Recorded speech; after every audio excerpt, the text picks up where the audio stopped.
Hello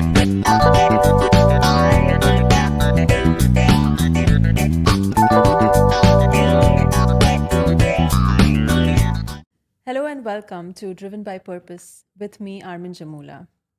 This podcast covers purpose driven stories, but also covers, dreams, highlights when people dare to dream and are daring enough to live their dreams and make them a reality. One such individual is my dear friend and colleague, Miss Samar. She is the founder of Serendipity Salon, which is one of the best salons, so to speak, in the UAE. Hi, Arwen. Thank you for having me. You're most welcome. You had to have come. It wouldn't have been something without you. Let's start with a question about yourself. Why don't we just talk about who is Samar and what her purpose and dream was and is? Hi, my name is Samar. You know that by now. Oh, really? I am the owner of Serendipity Ladies Salon, located in Box Park on Al Wasl Road.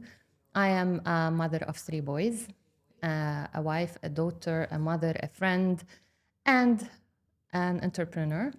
Of course, I had a dream. And when people know that I opened the salon, they think it's a spur of a moment. But honestly, I had the dream for around 10 years. I always had a reason not to. But then I decided that if I will keep postponing it, there will always be reasons not to. So I tried to find the reasons why I should have it. And we're open since June 2022, so almost completing our 2 years now. Things have been rough and tough and so nice at the same time. Regarding the purpose, we will talk about the purpose in specific during this podcast. Yes. Awesome. So, the first question that I'll want to ask you before we go into your purpose is turning a vision into a tangible, scalable, real business that touches lives and gives experiences to individuals, women like us, women who want to look beautiful, women who want to transform themselves in so many ways, right? Could you share with people and the people who will watch this what you believe are the essential first steps for purpose driven entrepreneurship? First of all, you have to have a dream or a purpose. Mine was making people happy. I like to see happy people. And the salon for me, although I don't do any service by myself, but I've visited so many different salons in the UAE. I've been here for 23 years. I probably visited all of them. And I never found a place where I felt cared for the way I want to. So I took all the problems I found in all the salons I visited and corrected them and created the concept that we have, which is serendipity. It takes a lot of time, it takes a lot of effort to start your own business, but the most important thing is to start. First of all, you have to clarify your vision. Why are you opening your business, be it a salon or any other kind? What problems do you want to solve? How can you make an impact on your clients, your community, maybe even have an impact on the industry as a whole? This vision or purpose will help you set a plan on how to start creating your business. Based on these, when you answer these questions, comes the application. First of all, of course, you have to set a business plan. The business plan, it has to be very comprehensive. People tend to sometimes rush into business without enough due diligence before. So you have to have your marketing strategy, have your competitive analysis, especially if you're going into a domain where there is a lot of competition. Salons are so many in Dubai, so you have to differentiate yourself somehow. You have to have your operations, you have to have your financial analysis as well, because you don't want to start something and then midway realize that you don't have enough funds, or you will have problems, but this is where the agility and the you have to adapt to any changes or to any difficulties that you face. But first of all, you have to have your comprehensive business plan that will help you start the practical, I would say, the practical achievement of your purpose or your dream. You have to also create your brand, and you have to have a very strong brand. This is if you have a very strong purpose and vision, the brand would be easy to create. It has to reflect the inner vision. You have to, of course, we go to the logo. You have to go find the name for your business. I honestly didn't want to go for anything cliche like cut and scissors and blow and dry and anything. It's a very funny story, actually. I was in my home country in Lebanon a few years back, and I and four of my friends had a similar tattoo, all of us saying serendipity.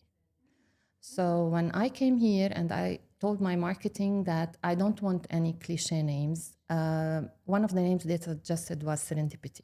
And for those who don't know what serendipity means, serendipity is the good side of fate, like anything happy or good that comes to you in life without even looking for it. And this is what we hope to offer our clients. They come in thinking it's another hair salon, but we in Serendipity don't offer mani-pedi, we offer experiences. So you create your logo, you have to build a very good team. The team that is passionate, that is experienced enough, and most importantly, shares your purpose. And this has to start from the time you start recruiting. Some of the ladies I have who work with me in Serendipity, I've known for 10 years. And I told them one day, this is how old my dream is. I told one of the ladies, I'm going to open my own salon one day, and I need you to work with me. And this is actually what happened. So I tried to recruit people who share my dream, who share my vision, and who share my values as well. You create your brand, you collect your team, and you start working. So it is a multi-layered adventure, but each is very special. True. What you said, I wanted to take a segue, a little bit of a segue in the thought process behind the name of the brand. It was, I know this story, we've talked about this story. We've also talked about the story of this lady that you've had come from the salon that you were a loyal customer to, and then bring her over to yours. It was really, really nice. And I know her personally as well. I think, Samar, what differentiates Serendipity as a brand is the personal touch that you're adding. And I just want you to talk about one key experience since you've opened that you have kept as, a mantelpiece, as an award, let's say, for yourself in your customer's experience. I have plenty, actually, but I'm going to speak about one that really touched me. One of the ladies came into the shop and she had her hair done. She was 90% satisfied, and we don't accept the 90%. It's either 120% or it's not serendipity. We pride ourselves to like we do everything perfectly or we don't do it. So this lady did not really like the hair that it was like 90%.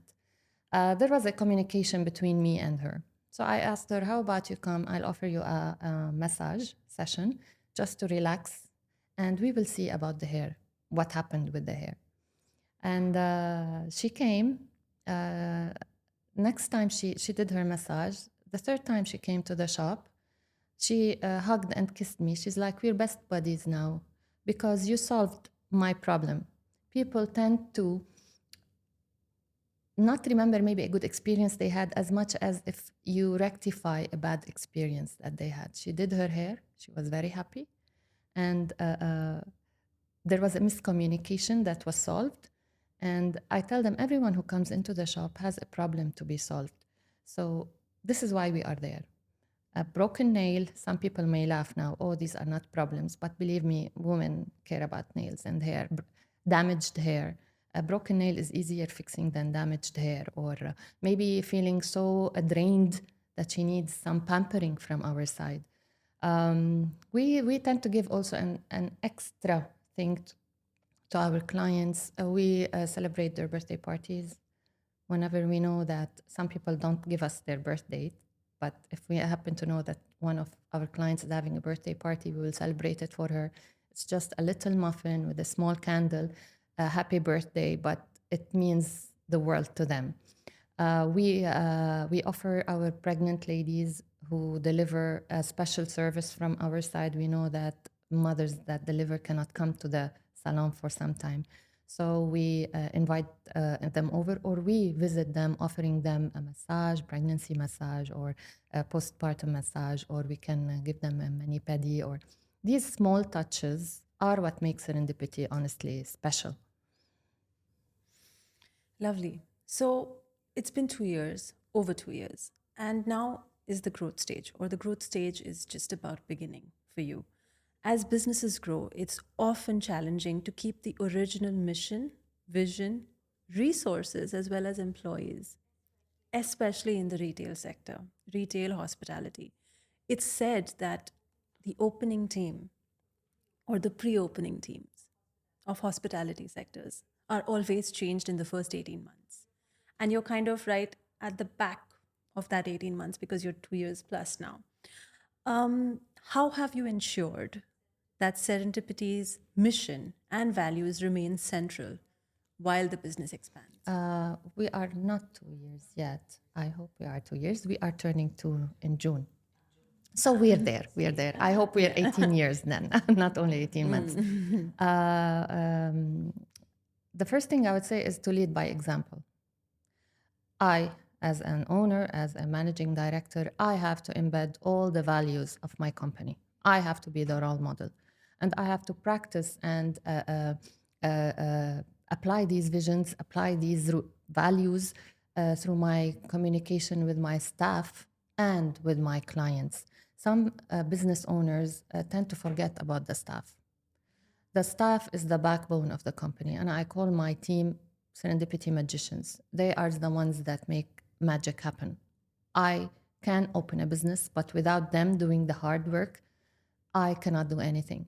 So it's a great idea to have communication with your team, to have transparency, even with your clients.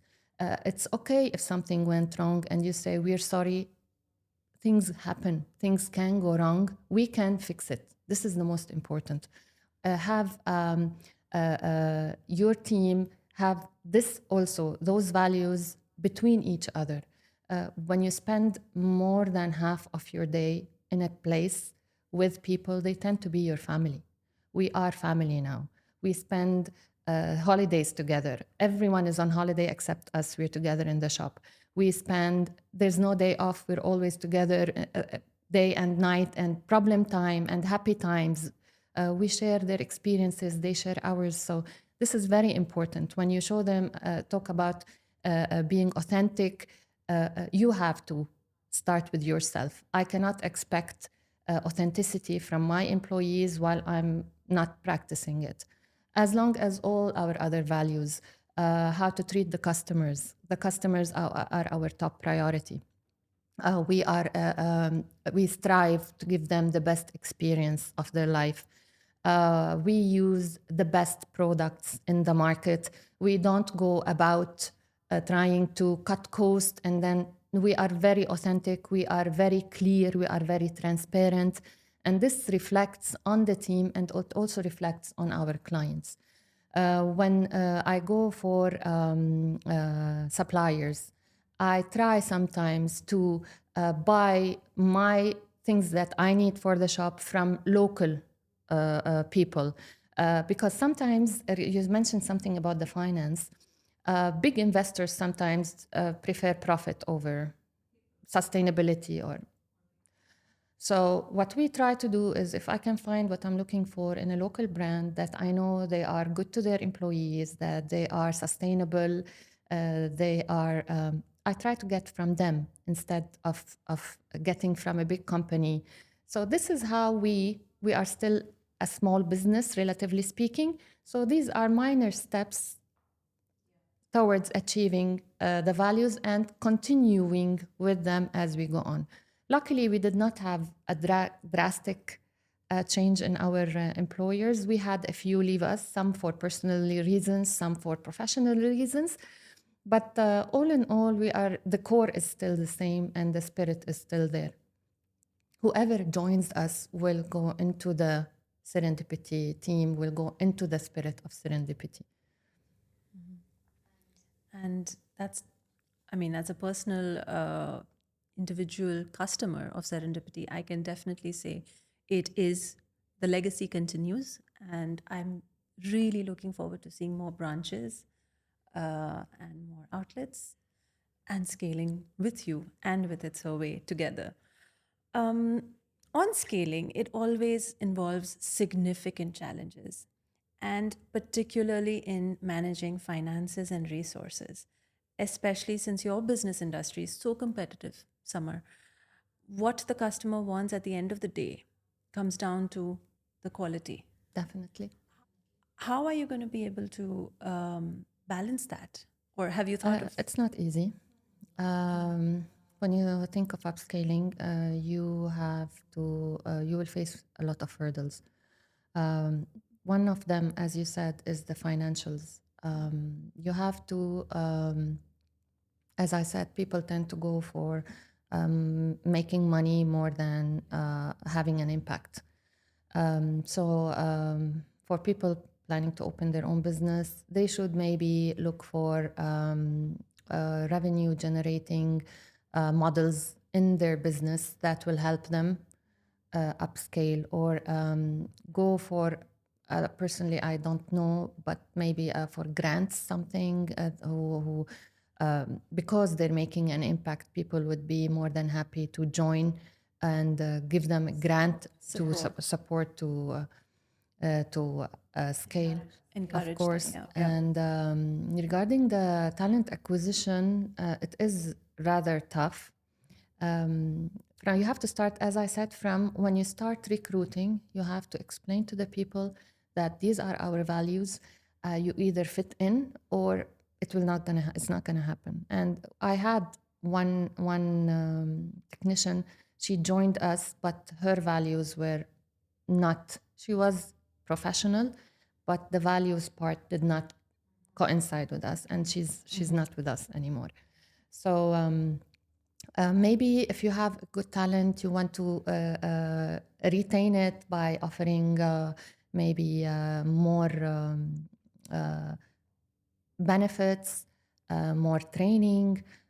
This is one thing we don't go easy on in Serendipity. We try to always keep our staff up to date. We always send them for new trainings, any new, in every industry, and especially in the beauty industry, things are moving so fast. Sometimes it's too fast. So you have to stay up to date because it's the right of your customers to have the latest. And that helps for retention of your employees as well, because you're investing in them. Apart, That's it. That's exactly from what I mean. Exactly. And when they know that they are valued, they will stay with you. right, absolutely. So, in terms of value, could you give us an anecdote or a story of a customer's lifetime value with you? And what does that mean for a salon business? I'm getting a little technical here, not because I want to only know about your industry, but I think it's very interesting to see how you're, as a business, running this. And I have to say this to you, Samar, before I delve into the specific question.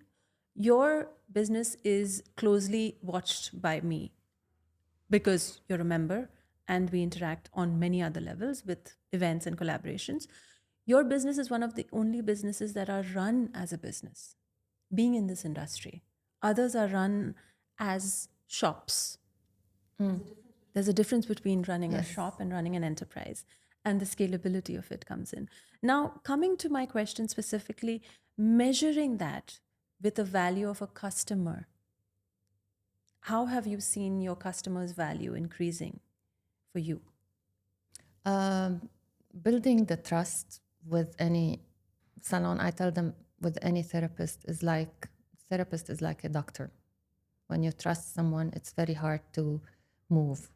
So this industry in particular takes a bit of time with your clients because they need to trust you. And this takes time. But 2 years up till now, I see a great improvement. And one of the things that made us have so many clients, and this is a funny thing, people may think that it's like bad or something. During last Eid, not this one, last year, we were open for only 4, 5, 6 months almost. And we were not that known. We had our clients, but they were not that many. People called us and they plainly said, we're calling you because the salon that we go to is fully booked. So can you accommodate us? And we said, of course, we try to accommodate as much as we can. And those turned out to be our loyal clients. Now, this year we had, I'm not going to say times 10 of what we had last year, maybe more.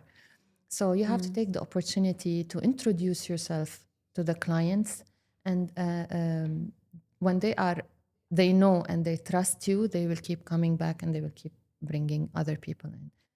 And how much has that value increased? Our most loyal client, she's a very sweet lady. We're friends, of course. We're friends with all our clients. We got invited to one of the weddings of the brother of one of our clients. So we're friends with everyone. But this lady in particular, you want a money value for that? She's been with us she's visited our shop 110 times since we opened. Wow. 110 times. She is our most visiting. I don't know. Obviously, we're doing something right. Yes, because a year has 52 weeks and you're under 2 years She now. So she comes every week. Twice per week sometimes. Oh. She's an amazing lady, and she looks fantabulous. She looks. Yeah. And I'm sure it's not only one, but a lot of others Yes, as well. but this is our highest. But yes, we have a lot of regulars now, and we're so happy with that. And the good thing about Serendipity, we're not focused on one. Like you may enter another salon, and you would see that they work with nails, and the hair is on the side. We, as a salon, all our services are working super well. We are very known for our nails. Our massages are to die for. Facials. So some people may ask, okay, so what's the best selling service at your shop? All of them are. Hair, nails, massages, facials, especially with our facial analyzer, people are loving it. So everything is done so professionally that all the services are working parallel. Great. So let's get to, since they are working very well, let's get to profitability. And the fact that you're on this podcast because you are a sustainable brand and you're working towards scaling sustainability as well, how will you be able to balance profitability with sustainability, especially when you're growing? You have to be true to your core, to yourself. You have to be true to whatever, how much you scale. You have to stay grounded and remember why you started. The moment you forget why it happened, I don't think you're sustainable anymore, or you will lose your spirit.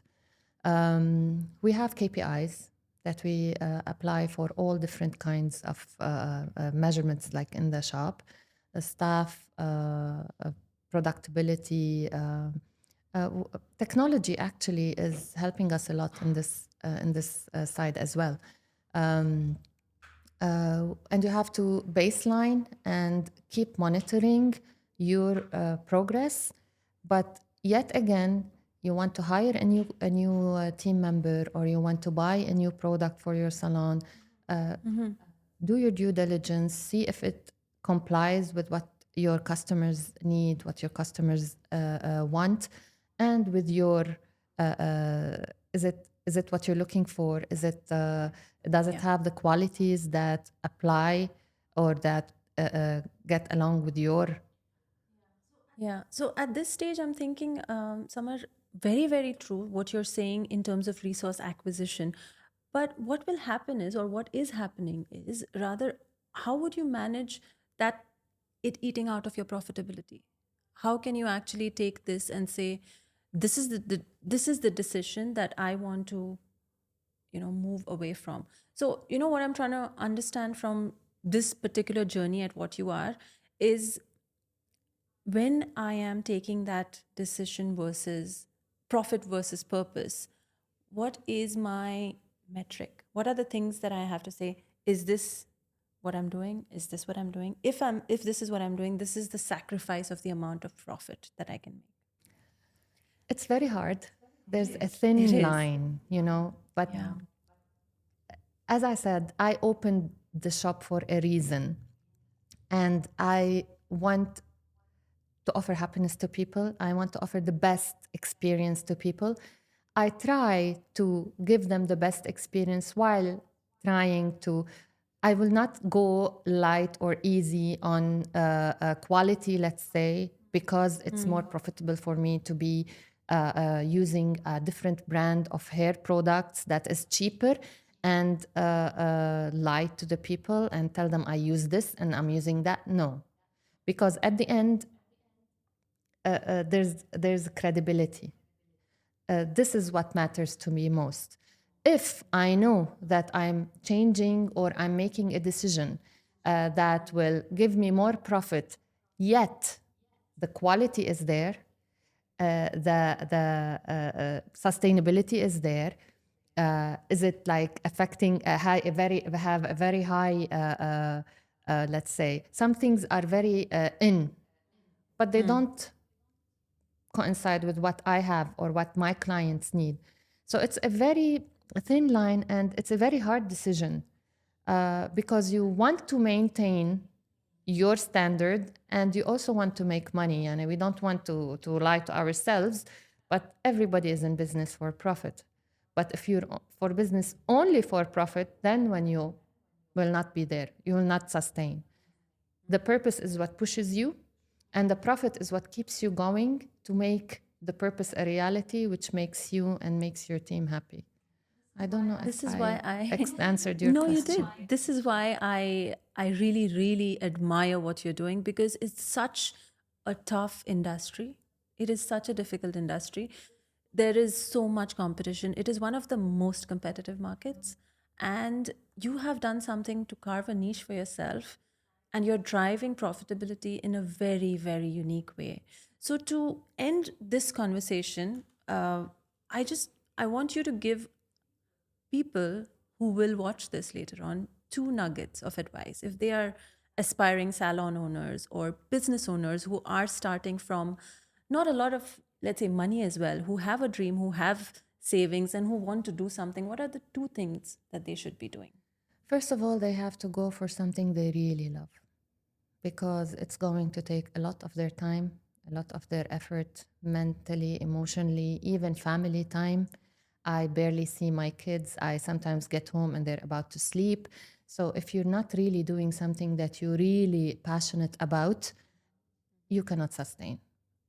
And second, you have to research before you throw yourself into whatever business you're going into. You have to research everything. You have to, this, as we said, comes from purpose because this will tell you where you're going to open, how many branches are you going to open, what services are you going, what's your pricing, so many details, what products you're going to use. I'm talking as a salon owner. So you have to be very, very, very meticulous. You have to be very, very, very aware about your financials.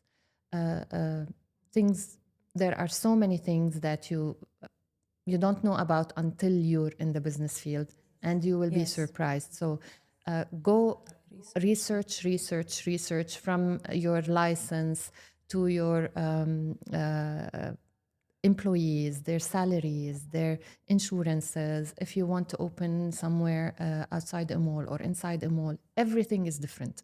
So do research and plan a very good business plan, and then you start. But start. But start. Yes, of course, of course.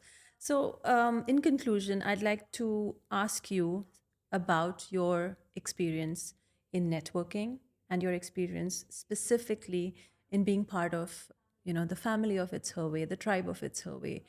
Apart from me, of course, how has the experience I been? cannot separate you from It's Her Way. It's Her Way is Armin, and Armin is It's Her Way.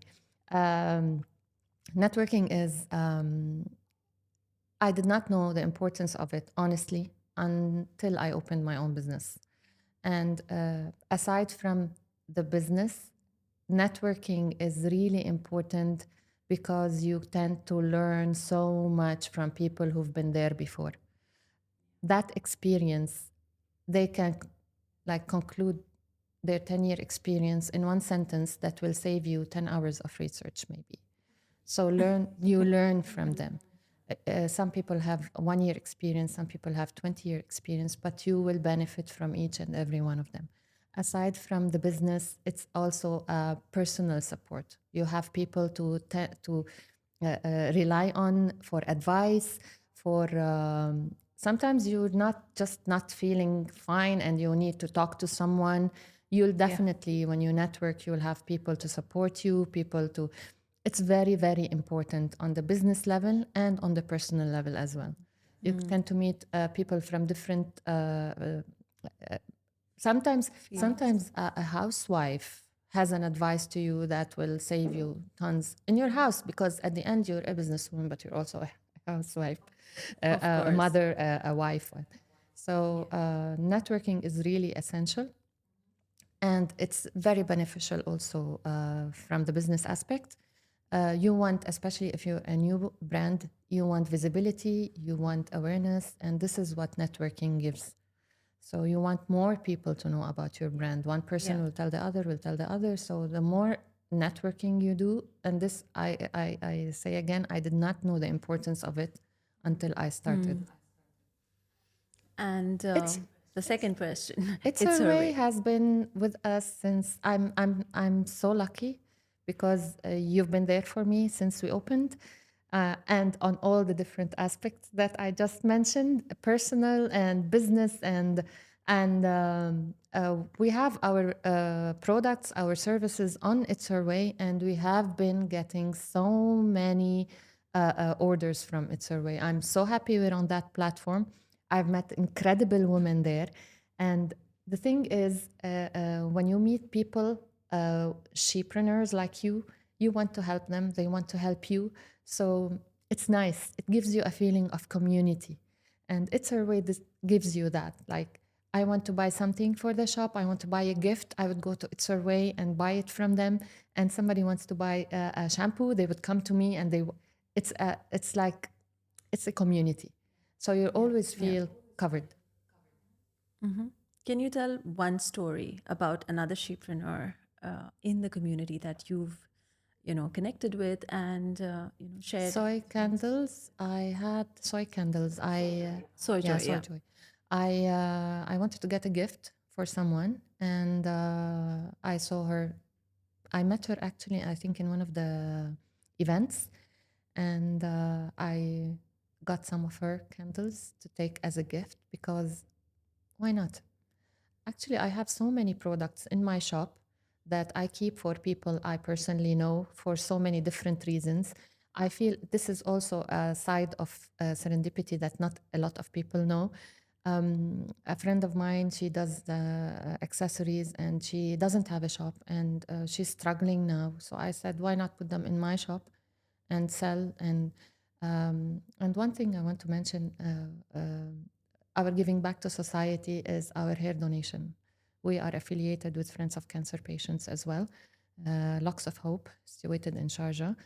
We accept hair donations for cancer patients. We do it for free. We cut the hair and we put it in the box, and they come and take it. Yeah, It's Her Way. Soy Yeah. Joy candles. I had the gift was very nice. The person I sent to loved it, and I am selling so many of my products for its survey members as well. So it's a win-win. It's a win-win. Thank you so much, Armin. Thank you so much, Samar, for being here and sharing all those tips that are going to be so invaluable for a lot of aspiring salon owners and entrepreneurs at the end of the day. Thank you Thank very you much for having this. me. Thank you.